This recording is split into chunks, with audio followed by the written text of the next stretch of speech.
What if the quiet man mopping floors at the Aikido center wasn't just a janitor? What if the 8th Dan Billionaire black belt who challenged him was the one about to be disarmed, not by force, but by something far deeper? If stories about healing, quiet strength, and unexpected human connection move you, you're in the right place. Consider subscribing so we can keep bringing you stories that stay in your heart long after they end. Now, let's begin. At precisely 9:02 a.m., the scent of cedar floors and disinfectant filled the air at the Westbridge Community Aikido Center. The glass doors whispered shut behind Lydia Tan, and all motion inside the dojo seemed to pause. She was not expected. She never announced visits. She preferred to observe when no one was trying to impress her. Her presence alone, flawless navy blazer, hair pulled back in a perfect bun, black heels clicking softly, carried more gravity than a full room of black belts. Lydia wasn't just a sponsor. She was the name behind the billion-dollar defense tech empire that had single-handedly revived this center from bankruptcy. She didn't come here to be thanked. She came because she was restless. While her assistant chatted with the director at the front, Lydia's eyes scanned the polished wooden floor. That's when she saw him. A man in a worn-out gray maintenance shirt, sleeves rolled to his elbows, moved silently across the tatami mats with a wide mop in hand. His motions were fluid, controlled, economical, almost practiced. His long brown hair, tied back loosely, framed a calm face that was focused entirely on the floor in front of him. He didn't glance up, not even when Lydia's shadow fell directly across his path. Interesting. She walked closer. Her heels tapped softly. Still no reaction, no stiffness, no nervous glances. Most people looked like they were preparing for inspection when she entered a room, but this man just kept mopping. She stopped a few feet away. "You're not a student here," she said. "I clean the place," he replied without looking up. "Doesn't mean you can't learn," she offered, folding her arms. "Ever sparred?" He finally looked up. His eyes were a quiet gray blue, unreadable but not hostile. There was something unshakably steady about him, not arrogant, not defiant, just anchored. And then he said it. Calmly, clearly, without a hint of mockery. "Only if you promise not to cry." It was as if someone had cracked a ceramic vase in the middle of a silent temple. A ripple passed through the room. One of the younger instructors paused mid-demonstration, mouth slightly open. Even the director at the front desk had turned to look. Lydia didn't flinch, but inside something stung. She narrowed her eyes, unsure whether to be offended or impressed. "What makes you think I'd lose?" she asked, voice cool. He shrugged, returning to his task. "I didn't say you would, and yet you warned me." "I didn't," he replied. "I made a request." The mop slid effortlessly beneath his hands, as if the conversation had never happened. Lydia stared at him for another full 5 seconds, then turned and walked toward the observation area without a word. But something about her posture had shifted, barely, a single hairline crack in the polished marble. Jack Monroe didn't think much about billionaires. He thought about his son, Lucas, about what to pack for lunch, about rent and therapy appointments, not about powerful women in tailored suits who came looking for something they couldn't name. But even as he cleaned, he knew he'd startled her. He didn't mean to. He hadn't planned that line. It just came out. Something about her eyes had reminded him of people he'd seen back when he wore a fire helmet. Eyes that had seen too much and convinced themselves they could still carry more. He didn't spar with people like that, not unless they asked twice. Lydia sat in the back of the dojo, her eyes fixed on the class in front of her, but her mind elsewhere. Who was he? The janitor? He didn't look like a janitor. There was a control to the way he moved that couldn't be faked, a kind of discipline. Not martial, exactly, but something lived in, something earned. She tapped her pen against her notebook, something she only did when unsettled. That man had unsettled her, not because he was rude. He hadn't been. Not because he challenged her. He hadn't done that either. It was the way he said it. Only if you promise not to cry. It wasn't bravado. It was something else. Something gentle, protective, disarming. It made her angry. And that anger puzzled her more than anything. Later that afternoon, Lydia stood at the glass exit, waiting for her car. She glanced sideways, and there he was again, by the maintenance closet, rolling up the hose. His son, a small boy with sandy brown hair and large, solemn eyes, stood nearby, drawing something in a notebook. The boy didn't speak, just stared at her. Lydia gave him a polite nod. He didn't nod back. Instead, he tore the page from his notebook and walked over, his small sneakers silent on the dojo floor. He handed her the drawing, then returned to his father without a word. Lydia unfolded the paper. It was a sketch, a woman, clearly her, standing in a dojo, alone, her face stern. But above her head, instead of sunlight, there was rain. Something tight clenched in her chest. She folded the paper quietly, slipping it into her leather folder without comment. Then she turned toward the doors, heels tapping, eyes forward. But her thoughts, undeniably, still behind her. Lydia Tan never returned to the same dojo twice, not unless it was absolutely necessary. She believed in structure, rotation, and strategic delegation. Repetition was for those who lacked discipline. Yet 2 days later, her silver sedan eased once again into the narrow parking space behind the Westbridge Community Aikido Center. This time, she didn't wear heels. She told her assistant she needed to evaluate instructional consistency. No one questioned her. They never did. Lydia's presence was authority enough. But deep down, she wasn't there for policy. She was there for the janitor. Jack Monroe. The man with the quiet eyes and mop-wielding calm. The man who said, "Only if you promise not to cry." That line had looped in her mind like a mantra. She didn't know whether it was meant to disarm or provoke. All she knew was, it had stayed with her longer than it should have. As she stepped inside the dojo, the air greeted her with that same cedar-scented stillness. Jack wasn't in sight, but someone else was. A small boy sat cross-legged on a wooden bench near the side wall.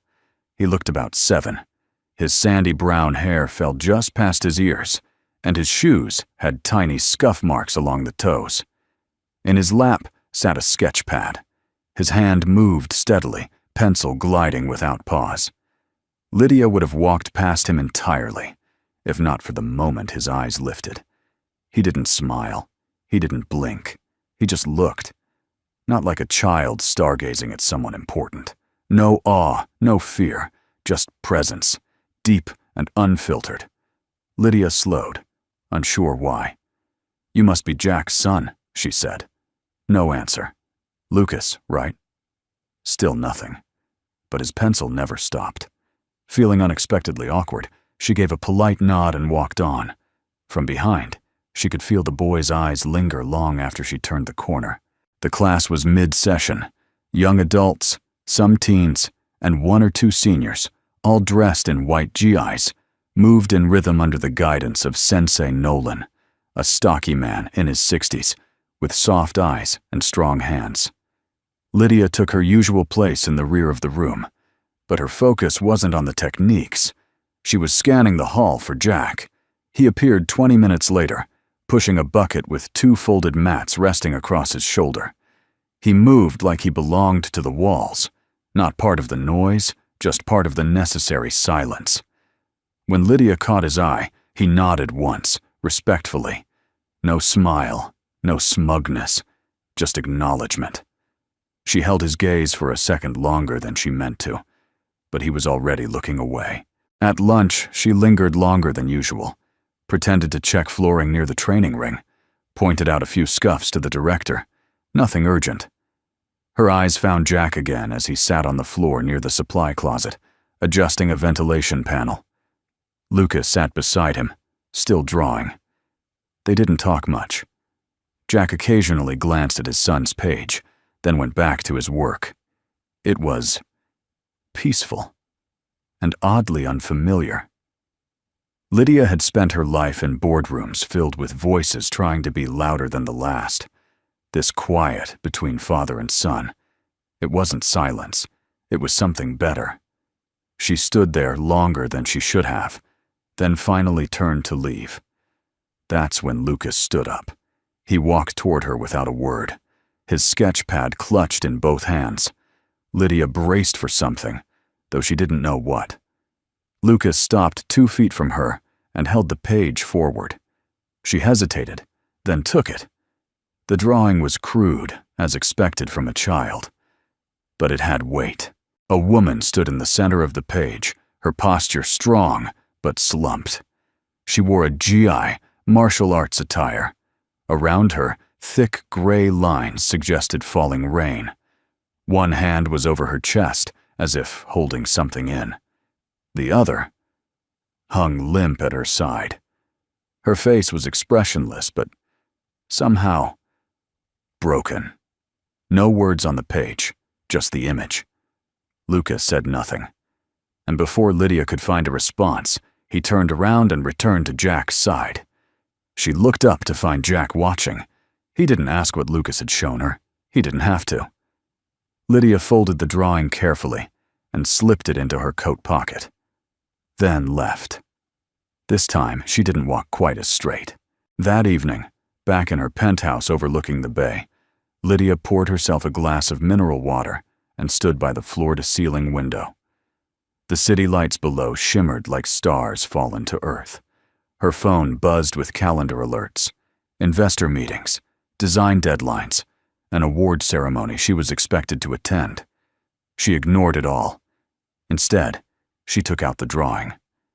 She looked at it for a long time, long enough for the glass in her hand to gather condensation, long enough for her breath to fog the window, long enough to realize she had never told anyone about the rain, not the literal storm that night on the mountain, not the weight she'd carried ever since, and certainly not the quiet ache that had settled deep inside, wrapped in discipline and routine, like a patient wound, left untouched.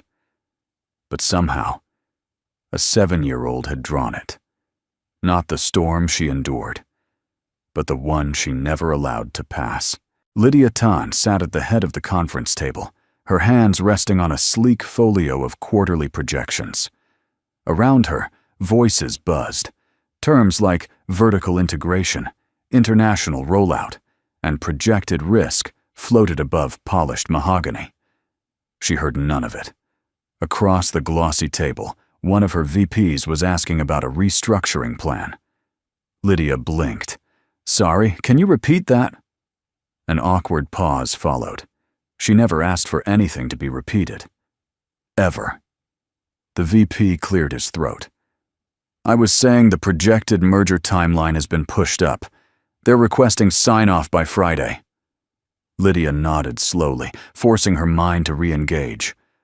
"I'll review it tonight." But she wouldn't. She'd already read the report. Twice. She just couldn't focus. Because her mind was stuck somewhere else. Not in a boardroom, not in a battle of margins or market share, but back on a wet mountaintop, where a boy had fallen. It had been 18 years, and she still heard his voice. "Come on, Sam," she'd said, the day he begged not to go. "It's just a hike. You need to toughen up. Strong people don't make excuses." He had been 16. She had been 26. And far too convinced she knew what strength looked like. He fell during a descent. They said it was an accident, loose footing, bad weather. But she had made him go, had told him real strength meant pushing through fear. She hadn't spoken those words since, but she hadn't let them go either. Now, the image of that crude pencil drawing, her figure standing in the rain, hand over heart, wouldn't leave her. Lucas had seen something, and she couldn't explain how. Later that week, Lydia returned to the Westbridge dojo, not because of meetings, or programs, or public appearances. She came because she needed quiet. She found Jack in the equipment room, fixing the latch on a sliding panel with a flathead screwdriver. Lucas sat on the floor nearby, humming softly as he sketched. Lydia lingered by the doorway. Jack looked up. "Didn't think you'd be back so soon." She offered a dry smile. "I don't always plan these visits. Sometimes I just show up." Jack wiped his hands on a cloth. "That explains the heels last time." Lydia chuckled, a sound that startled even herself. She took a step inside. "Can I ask you something?" she said. Jack nodded. "What did you do before this?" His eyes held hers for a moment. Then he spoke, quietly. "Firefighter. For 12 years. She blinked. "Really?" "Station 37. I left 5 years ago." "What happened?" His jaw tensed slightly, but not from anger. It was the kind of stillness that came from holding something with care. "My wife," he said.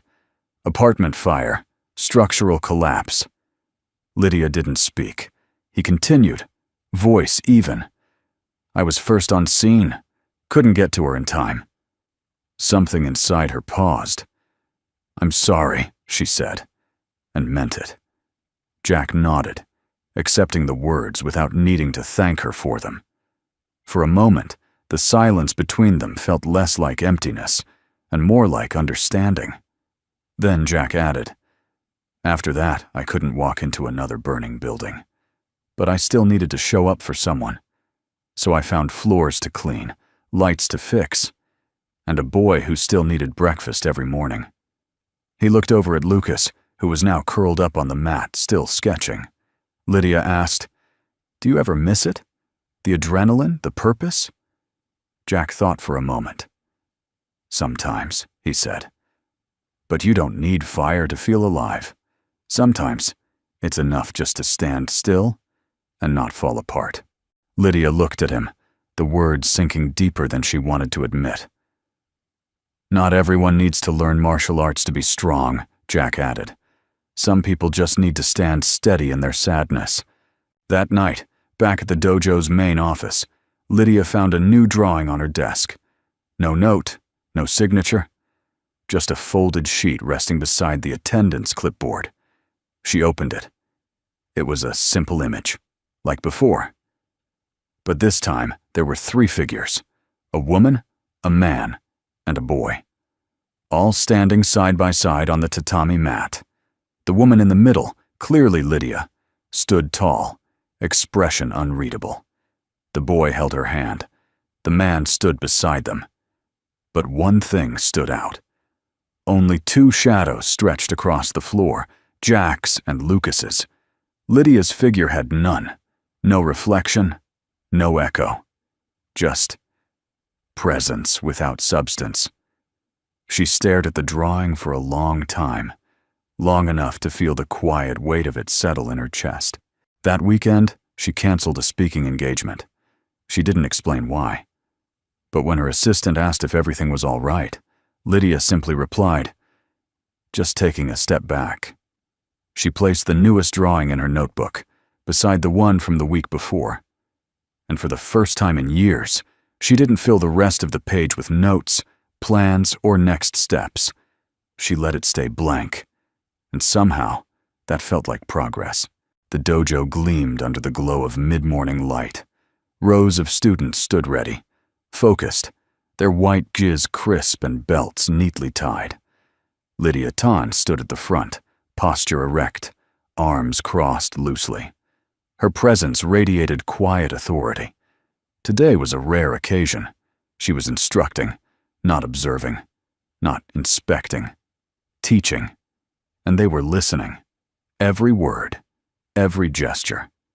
She hadn't planned to step in, but when the scheduled instructor called in sick, Lydia offered to lead the advanced class. It was supposed to be a simple gesture, a show of unity. Instead, it became something else entirely. In the back corner, Jack Monroe was kneeling with his mop and bucket, methodically cleaning the edges of the mat as Lydia demonstrated a circular redirection throw. He moved in silence, as always. He didn't look up when she demonstrated a pivot, didn't flinch when her voice echoed across the room. But someone else did. Sensei Hartwell, one of the older instructors, a visiting black belt from a nearby affiliate, had been invited to observe. Stocky, loud, and proud of his lineage, he didn't believe in gentle forms of discipline. He watched Jack for a moment with clear disdain, arms folded tightly across his chest. Then he leaned in and whispered to Lydia, just loud enough for others nearby to hear. A janitor mopping the mats during a master's lesson. Not exactly the discipline I remember from real dojos. Lydia didn't respond. She caught Jack's eyes flicker up for the briefest moment. He heard it. No doubt. The air shifted, subtle but real. Students felt it, even if they didn't understand why. Jack paused, set his mop aside, rose to his feet. Everyone looked over, unsure what would happen. He didn't raise his voice, didn't challenge anyone. He simply bowed slightly toward Sensei Hartwell and said, "I'm here to mop floors, not egos." A stunned silence followed. Even Hartwell had no snappy reply. Jack returned to his work without fanfare. But Lydia? She didn't miss a beat. She turned back to the class and said, "Again. Let's repeat the blend from the second grab." And they moved. But inside, her thoughts were still with Jack. Later that afternoon, after the students had cleared out and chatter died down, Lydia remained alone in the dojo. She stood by the window, arms folded. The light outside was fading, casting long golden beams across the polished tatami. Then she walked to the corner, picked up the mop Jack had left by the wall, and began to clean. One stripe at a time, back and forth. The motion felt grounding, like returning to something older than thought. She wasn't thinking about optics, or hierarchy, or what people would say if they saw her, Aikido master and billionaire, cleaning the very floor she once funded. She was thinking about dignity, and how some people wore it in silence rather than stitching it to their uniforms. The doors of the dojo were locked. The building was empty. Lydia moved quietly, alone, just her and the mop, and the fading sound of breath. When she finished, she leaned the mop against the wall and stood in the middle of the room, still in her GI, sweat on her brow. She felt strangely calm. Then she noticed it, a small, folded crane resting gently on her right shoe. She bent down and picked it up, fingers carefully unfolding the delicate wings. A short note was tucked inside, handwritten in the careful but slightly crooked style of a child still learning letters. Ko jan tua motran, nung kong fai voi bo chao. You lost a match, but not to my dad. Her heart paused. The simplicity of it, the clarity. Lucas had been there, watching, always watching. He'd seen something even the adults missed. She hadn't lost control. She hadn't lost face. She had lost to the kind of strength no belt could measure. That night, back at her penthouse, Lydia stared at the crane sitting beside the others on her bookshelf. There were 3 now. 3 silent messages. 3 mirrors. And in each of them, a truth she'd been avoiding. She could disarm an opponent in under 3 seconds. She could negotiate military contracts worth hundreds of millions. She could speak 5 languages and lecture on the philosophy of flow. But she couldn't explain why a janitor's quiet dignity left her feeling exposed, or why his child's honesty landed deeper than any compliment she'd received in years. She poured herself a glass of water, turned down the lights, and sat in stillness. She didn't cry, but she let herself feel it. And that, for Lydia Ton, was far more rare. The early afternoon sun filtered softly through the high windows of the dojo, casting long, golden rectangles across the mat. Lydia stood with her arms crossed, watching a small group of children stumble through basic Aikido footwork. They were a mix of backgrounds, some neurodiverse, others dealing with emotional trauma, a few simply shy or withdrawn. None of them moved with confidence. Their steps were hesitant, their posture curled inward, as though afraid to take up space. The lead instructor was doing his best, patient, composed, but it was clear. The kids weren't connecting. Lydia frowned. Then her eyes shifted to the far wall, where Jack was kneeling beside a loose board, screwing it back into place. Lucas sat cross-legged nearby, drawing as always. Jack had a calmness that didn't fade, even when others faltered. There was no urgency in him, no tension, just presence. She turned back to the children, watching one boy hesitate before taking a step, then freeze altogether. The instructor gently corrected him, but the boy just stood there, head down. That was it. Lydia crossed the mat and approached Jack, her voice low but clear. "Can I speak with you?" Jack looked up, mildly surprised. He stood, brushing off his hands, and followed her to the side. "I need help with the special kids class," she said. "They're not responding to standard instruction. I think you could reach them." Jack tilted his head. "Me?" "You have something the other instructors don't," she said. "You don't push. You listen. You wait. That matters with children like these." Jack looked over at the group, now clumsily practicing roles under the instructor's guidance. "I don't know," he said slowly. "I'm not a teacher." Lydia raised an eyebrow. "You teach your son." Jack gave a faint smile. "That's different." She stepped closer. "You have a gift, Jack. I'm asking you seriously." His eyes softened, but his voice remained steady. "I'm not good at teaching how to strike or throw," he said.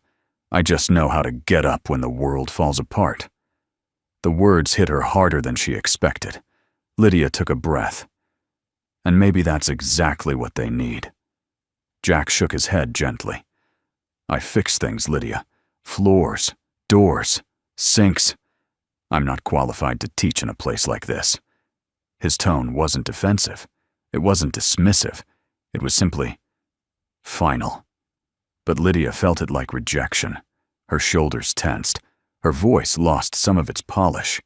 "You think I would have asked if I didn't believe in you?" she said. "Or is it that you're afraid to be seen doing something that matters?" Jack's jaw tightened, but not in anger, more like sadness. "Some things," he said quietly, "don't need to be seen to matter." She stared at him, unsure what she was more upset about, his humility or her own pride being bruised. Before she could speak again, a small hand slipped into hers. She looked down. Lucas. He had approached without a sound, his sketch pad tucked under one arm. He didn't say anything at first, just looked up at her with those wide, unblinking eyes. Then, softly, "Bo chao dai gioi lam," he whispered. "Chi la ngoi lon kong nge toi." My dad teaches well. Grown-ups just don't listen. Lydia swallowed. The words were simple, but they didn't feel small. They felt earned. Lucas gave her hand a gentle squeeze, then returned to his corner. Jack watched the exchange without saying a word, but his face had changed. The lines around his mouth had softened. There was something unreadable in his eyes. Maybe guilt, maybe gratitude, maybe both. Lydia turned to go. She didn't argue further, didn't push. She just walked back toward the children, her heels silent on the mat. But inside, a part of her had taken a step backward. Not in retreat, in humility. And sometimes, as she'd learned on the tatami long ago, a step backward was the only way to regain balance. That evening, as the dojo emptied out and the sun dipped low behind the roofline, Lydia lingered longer than usual. She didn't stay to supervise, didn't stay to instruct. She just stayed.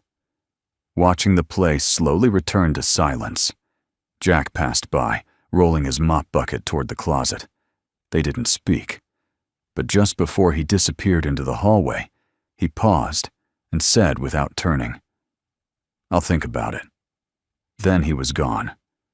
Lydia didn't smile, but her grip on the clipboard loosened. Later that night, when she reached for her bag by the changing bench, she found something tucked beneath it. A folded piece of paper, another drawing, 3 figures on a tatami mat, a woman, a man, and a child. This time, Lydia had a shadow, just the faintest outline beneath her feet, barely there, but present. She folded the drawing carefully and placed it in her notebook. And for the first time in a long while, the silence around her felt like peace. Not absence. The elevator glided silently to the 37th floor. Lydia Tan leaned back against the cool metal wall, her arms crossed loosely, her gaze distant. Outside, the city glowed in silver and gold, skyscrapers twinkling like constellations turned upside down. Her penthouse welcomed her with its usual pristine silence. No clutter, no shoes by the door, no voices. Just the low hum of the climate control system and the faint scent of bergamot from a forgotten diffuser. She slipped off her shoes, crossed the hardwood floor, and dropped her bag on the marble counter. Another long day at the dojo. Another silent exchange with Jack.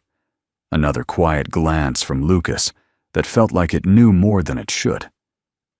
Lydia poured a glass of water, took a sip, and stood by the floor-to-ceiling window. The reflection in the glass was crisp. High bun still intact, shoulders squared, spine straight as a blade. A warrior's posture, unbending. But something inside her was tired. She turned off the lights and walked to the bedroom, tugging open the drawer beside the bed. 3 folded paper cranes sat neatly in the corner. She touched them without unfolding, just pressing her fingers against the creases, as if hoping their messages would seep into her skin. Then she laid down, closed her eyes, and the past returned like a tidal wave. The air had been thin that day, clear, sharp, biting. The mountain trail was steep, winding through pines that danced in the wind like restless ghosts.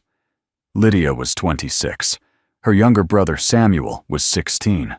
All limbs and unfinished confidence. He had begged her to turn back. "Let's go another day," he said. "I'm not feeling right." But Lydia had shaken her head, firm. "You need to finish what you start. Don't fold just because it's hard." She remembered the look he gave her, hurt masked as defiance. They kept going. The trail narrowed. The rocks loosened. She remembered hearing the crack of gravel shifting under weight, the sudden cry. She turned, just in time to see Sam stumble, one foot sliding out from under him, arms flailing to find balance.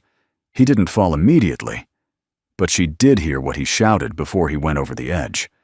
"You always want everyone to be strong, but I'm not you, Lydia." Then he was gone, and so was the air in her lungs. Lydia sat upright in bed, drenched in sweat. Her heart pounded against her ribs like fists on a locked door. She couldn't breathe. Her hands trembled. She looked around, her bedroom still spotless, still empty. But the silence now felt cruel. She stood up, walked to the window, and opened it wide. Cold air rushed in, hitting her face like a wave of memory. She closed her eyes and let it sting. It was still dark when she arrived at the dojo. No students, no instructors, just the echo of her footsteps on the polished floor. She walked slowly, barefoot, letting the quiet wrap around her. The training mats lay untouched. The sun hadn't yet risen. Everything was still. She approached the far end of the room, where a low wooden platform held a few folded GIs and spare pillows. And there it was, resting under a thin pillow, almost hidden. Another paper crane. She picked it up with both hands, more careful than before. It was pale blue this time. Unfolded, the writing was clear and precise, as if the child had taken extra time with every letter. Ko kong kan man hon, ko chi kan tha tu. You don't need to be stronger. You just need to forgive. Lydia sat down on the edge of the platform, crane in hand. Her fingers curled around the thin paper. She looked around the room, empty, yet somehow not alone, and for the first time in years, she whispered aloud, "I'm sorry, Sam." It wasn't loud. It wasn't dramatic, but it was real. A beginning. She didn't cry. Not yet. But something in her softened, just enough for the tears to know they were welcome, when they were ready. She placed the crane gently beside her on the platform and stayed there until the first student arrived, wondering why the mats already smelled like someone had been there. Breathing. That evening, Lydia returned home and placed the fourth crane next to the others. She stood there a long time, watching them. 4 small paper birds, each folded by tiny hands, carrying words heavier than most adults dared to speak. Words that disarmed her more effectively than any technique. She wasn't ready to share her story with Jack. Not yet. But maybe, just maybe, she was beginning to understand why he carried himself the way he did. Not to impress. Not to win. But to stand. When others couldn't, the air in the dojo was too still. Lydia stood at the front of the class, arms rigid at her sides, eyes narrowed on a teenage student who was frozen mid-movement. His stance was off, weight too far back, wrist bent incorrectly, feet unbalanced. She had corrected him twice already. But the boy hesitated again, his eyes flickering with uncertainty. "No," Lydia said, sharper than usual. "Reset." The student tried, fumbled, his shoulder hunched, as if bracing for impact that never came. "You're anticipating," she snapped. "That's not what Aikido is. You're not here to flinch. You're here to listen, to feel." Again. The room was quiet. No one moved. Even the other students had begun to shrink slightly, sensing something rising beneath Lydia's voice. The boy tried again. This time, his foot slid on the mat. He stumbled forward. That was it. Lydia's voice cut through the air like a whip. "Stop!" The sound bounced off the walls, far louder than she intended. Her breath caught. Her pulse thudded against her collarbone. Everyone in the room froze. No one dared meet her eyes. The teenager lowered his head, shame flooding his posture. Lydia's chest rose and fell. She had never raised her voice like that in a class before. Not once. She opened her mouth to speak, to soften the moment. But the words wouldn't come. Her throat had tightened. Her own discipline had betrayed her. And then, from the entrance of the dojo, came a voice. Low, steady, unapologetically kind. "Hinnu hom nai san kong kan lao nua." It seems like the floor doesn't need cleaning today. Lydia turned her head sharply. Jack stood by the doorway, holding a cloth in one hand, mop in the other. He bowed his head gently, then added, almost as an afterthought, "It's already crying." The silence that followed was not the same kind of silence from earlier. This one was softer, heavier. It pressed on the walls, the breath in every chest. Lydia looked at him, really looked at him, and for the first time in a long while she felt exposed. She didn't feel attacked. She didn't feel challenged. She just felt seen. The teenage boy stood frozen in place. The rest of the class didn't know what to do. Lydia's authority had never cracked before. But Jack didn't gloat. He didn't lecture. He just turned and quietly walked back into the hallway. Lydia stood in the center of the room, not moving. Her hands were shaking. No one noticed that part. She didn't say another word. She bowed to the class and dismissed them with a nod. Then she walked, calmly, gracefully, through the back corridor, until the moment the door shut behind her. and her back hit the wall, and the tears finally came. She didn't cry like a child, not loudly, not messily, but like someone who had fought too long, someone who'd been carrying armor for so many years, she forgot it wasn't her skin. Tears slid down her cheeks quietly. No sobs, no shudders, just the kind of crying that felt like letting go. Not of strength, but of pretense. She stayed in that hallway for a long time, listening to the distant shuffle of shoes, the echo of someone practicing falls, the hum of the building exhaling its daily breath. Eventually, she wiped her face, straightened her GI, and walked back into the dojo. Empty now. The floor shone under the light, not because it had been cleaned, but because no one dared disturb it again. She walked across the tatami slowly, removed her sandals, let her bare feet touch the surface. She bowed at the center. This time, not as a master, just as someone still learning. That evening, Lydia didn't go straight home. She stayed behind, sitting alone on the edge of the mat, staring at the wall where the calligraphy scroll hung, one that read, Ki wa nagare. Energy must flow. She remembered saying that once to a student who froze mid-technique. She'd said it like a mantra, but today, she had been the one who froze, the one who struck, not flowed. She reached into her pocket and pulled out the latest crane. This one had been left in her locker. It was yellow, folded with precision. There was no note inside, just one tiny, penciled detail on its wing, a single tear. Lydia placed it beside the others on the bench. She didn't need a message this time. She already understood. 3 days. That's how long it had been since Lydia last saw Jack and Lucas. At first, she didn't notice. The dojo was busy. New students arriving, instructors rotating through sessions, board members requesting progress updates on community outreach initiatives. Everything moved as it always did. But something was off. The mats still gleamed. The routines ran on time. And yet, the space felt thinner, as if a thread had quietly unraveled from the center, and no one else noticed the looseness but her. By the second day, Lydia found herself glancing at the maintenance room during breaks. Once, twice, a third time. Empty. Lucas's drawings, usually left behind in corners like breadcrumbs, were nowhere to be found. The cranes that once seemed to sprout overnight vanished. The silence in the hallway no longer felt calm. It felt hollow. She told herself it didn't matter. She barely knew them. Jack was a janitor. Lucas, a child.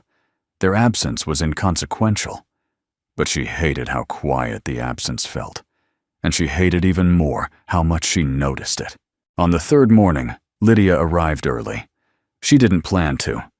But she woke before her alarm, dressed without thinking, and drove to the dojo with a tension in her chest she didn't bother naming.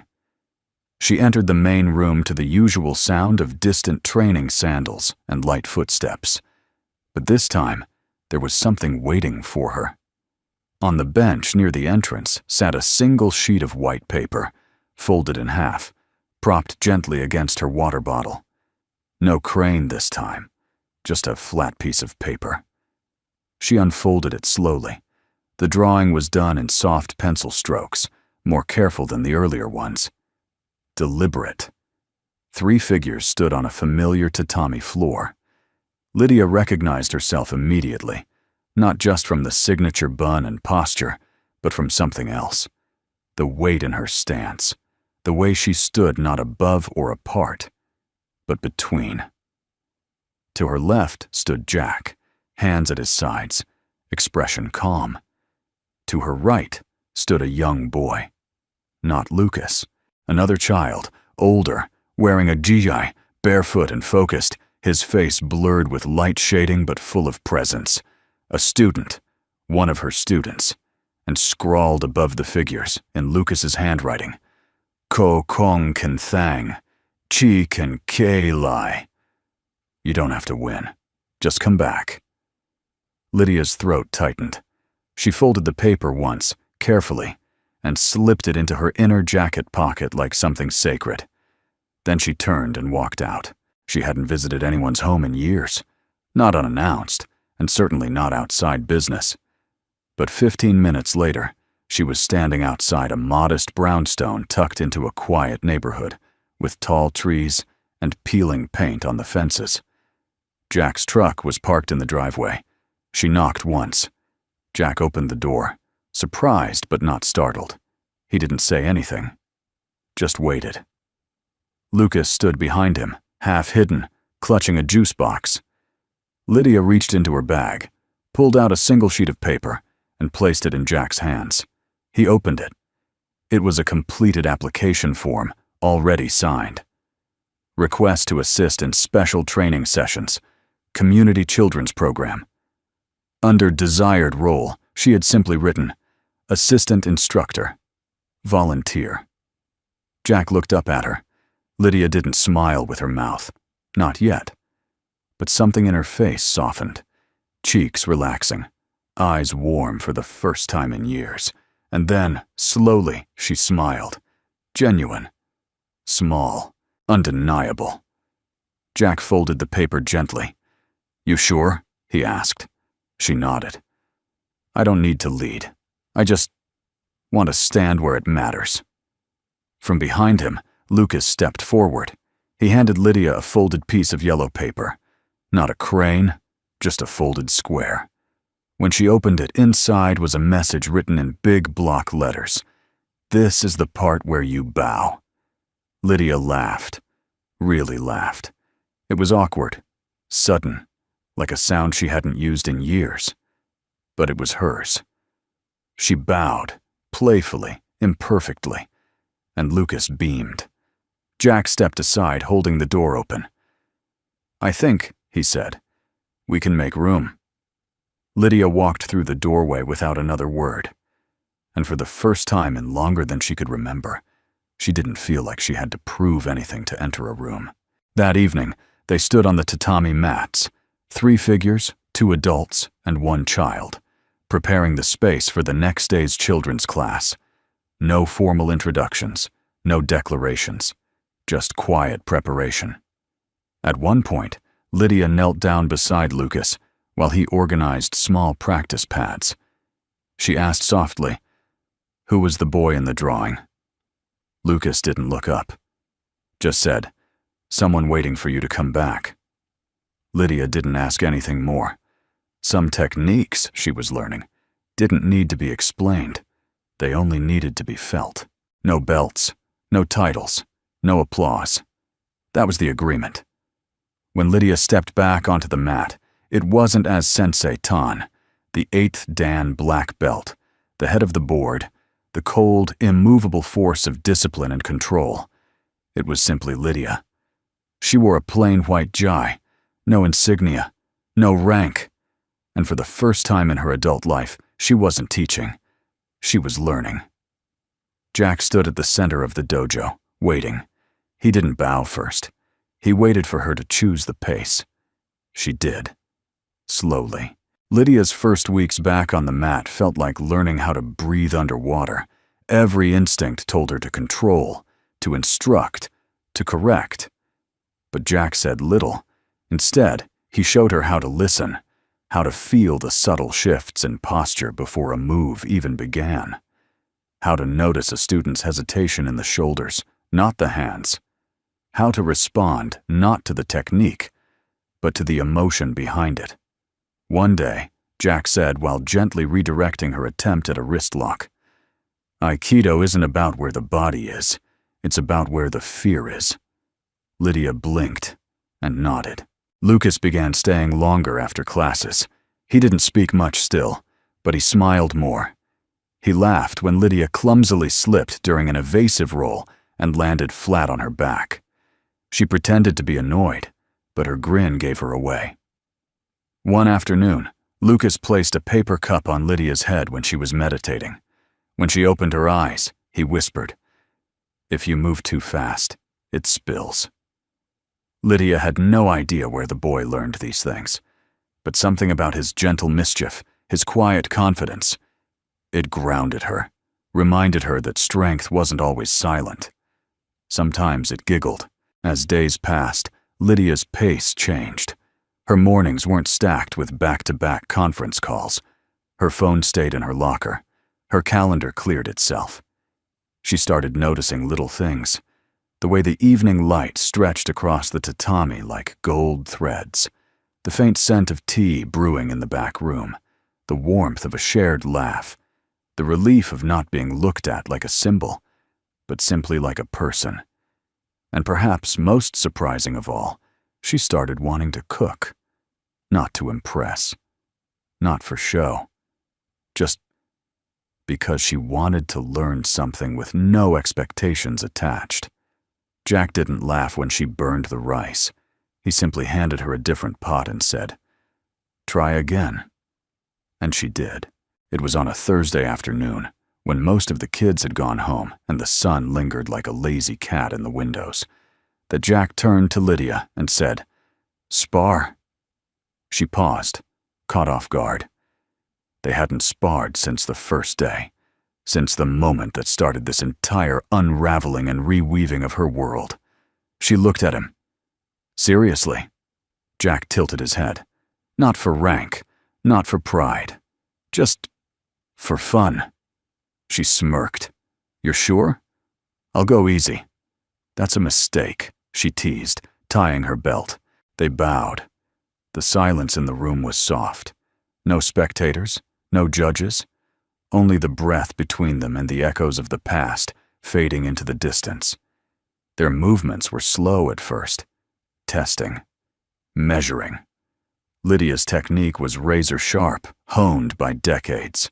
Jack's was looser, grounded in instinct and lived experience, not flashy, but incredibly hard to shake. They flowed, push, yield, step, redirect.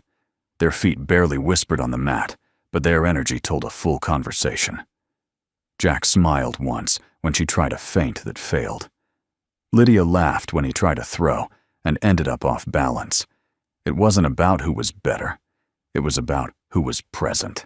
At one point, Jack swept low, and Lydia countered with a clean pivot and pin. Textbook perfect. Jack tapped the mat. "Point," she said, breathless.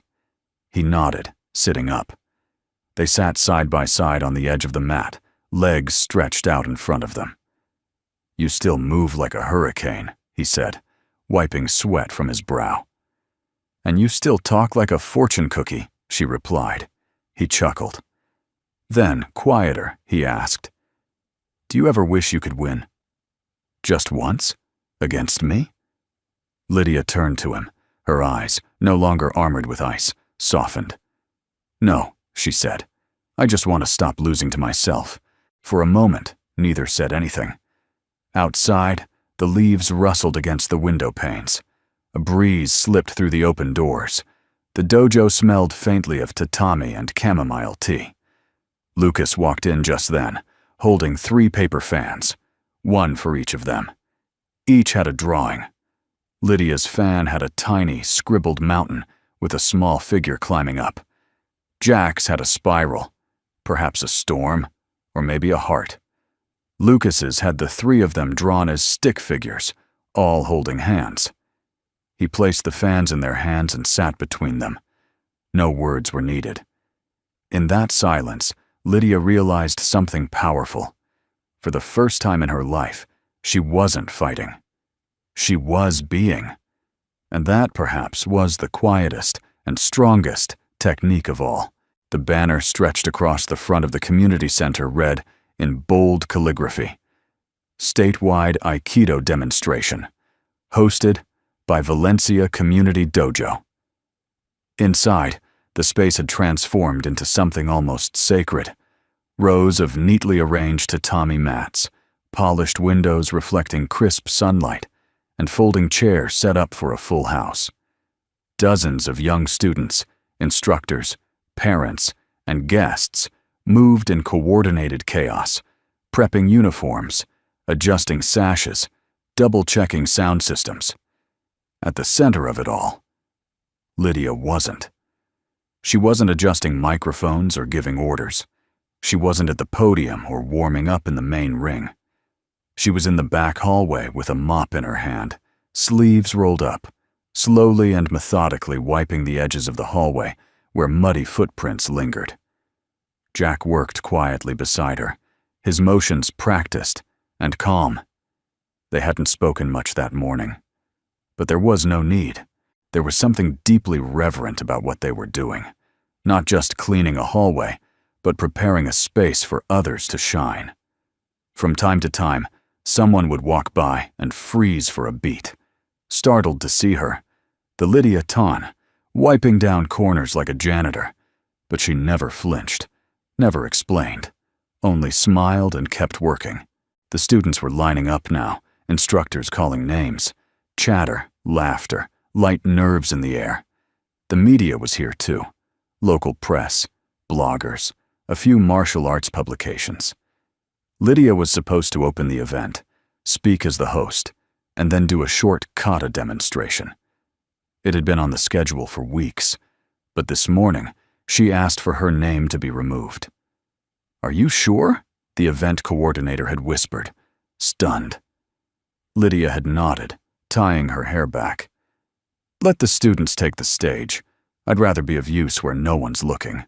Backstage, Jack noticed the faint lines on her forehead tighten as the opening drum began. "You okay?" he asked gently, wringing out a cloth.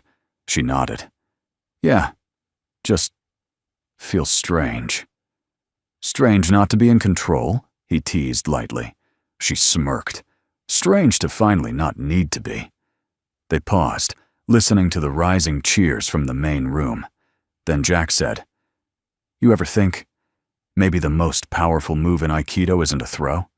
She looked at him, curious. He continued, "Maybe it's the bow." Lydia raised an eyebrow. "You mean the greeting?" He shook his head. "Not the one people can see." Minutes later, one of the senior instructors rushed into the back hallway, clearly out of breath. "Ms. Tan," he said, flustered. "Everyone's asking where you are. The board is here, the reporters. They're going to think—" Lydia stopped him with a calm, unhurried glance. "I know what they'll think," she said, placing the mop back in its bucket. He hesitated. "So, you're really not going out there? Not even for a bow?" She stepped toward him and smiled gently. Not with superiority, but with something softer. Something almost maternal.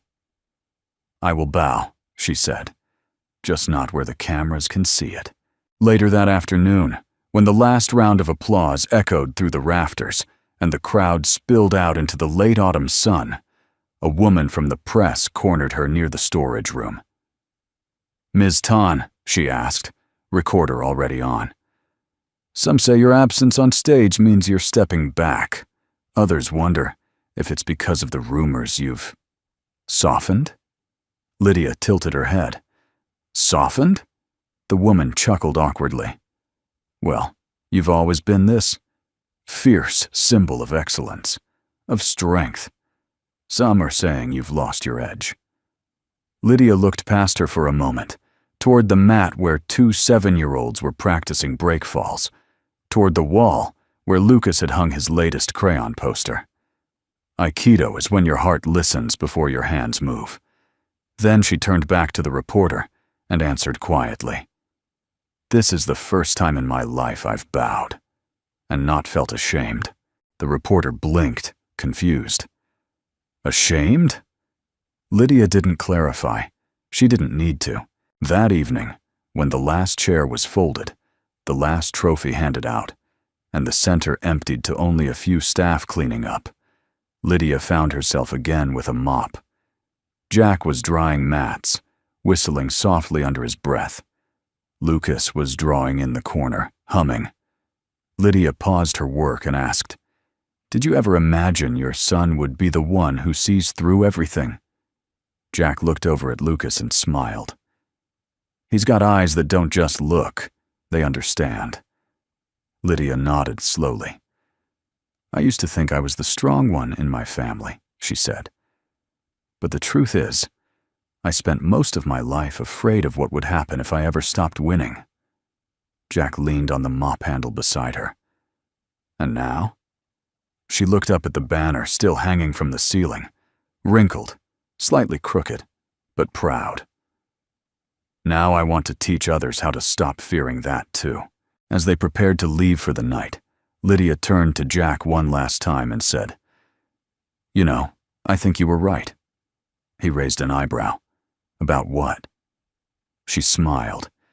"The invisible bow. It's the hardest one." Jack chuckled, tossing his towel over his shoulder.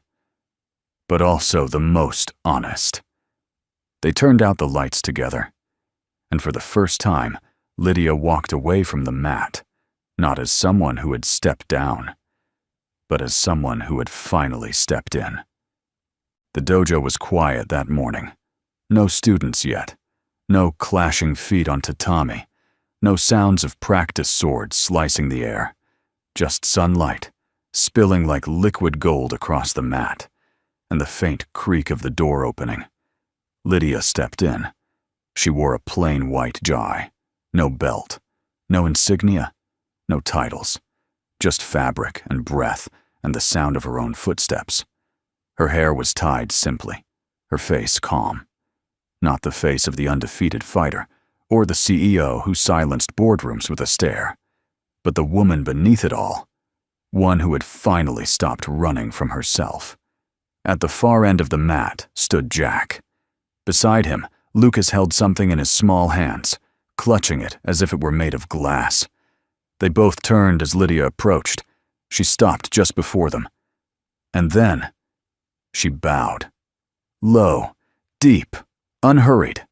A bow not from pride or from habit, but from something more sacred. From humility, from understanding, from a kind of strength no dojo ever taught. When she rose, Lucas stepped forward and placed something gently into her palm. A crane. Soft white paper, carefully folded, the edges worn from being held for too long. On its wing, in small, almost shaky letters, were the words, "You cried, but this time, it was to grow." Lydia blinked, once, and that was enough. She looked down at the boy, whose silence had always said more than most adults ever could, and she whispered, "Thank you." Then Jack took one step forward. His voice was soft, playful, but edged with something older, something that had waited a long time. "Spar today?" Lydia met his eyes, those clear, grounded eyes that never judged, never pressed, only saw. Her lips curved into the gentlest of smiles. "Only, if you promise, not to fall in love." Jack raised an eyebrow, mock serious. "That's a dangerous promise to make." She turned, stepping barefoot onto the mat, crane still in hand. "I didn't ask you to make it." They circled each other, not as teacher and student, not as janitor and billionaire, not even as man and woman. Just two people. Alive. Present. Real. Each breath was a movement, each glance a conversation. The mats no longer meant victory or loss, just space. A space where connection happened, not collision. They sparred, lightly, laughing at off-balanced steps, smiling at near misses, reading each other not by force, but by rhythm. Lydia moved with grace, but no longer with the need to prove. Jack countered with patience, never rushing, never pushing. It wasn't a fight. It was a dance. At one point, their hands met, palm to palm. Lydia froze, not from fear, not from pain, but from how right it felt. She lowered her hands. He did too. And then there was stillness. Afterward, they sat at the edge of the tatami, catching their breath. Outside, the wind chattered through the autumn leaves. Inside, time slowed. Jack spoke first. "You've changed the way I see this place." Lydia chuckled softly.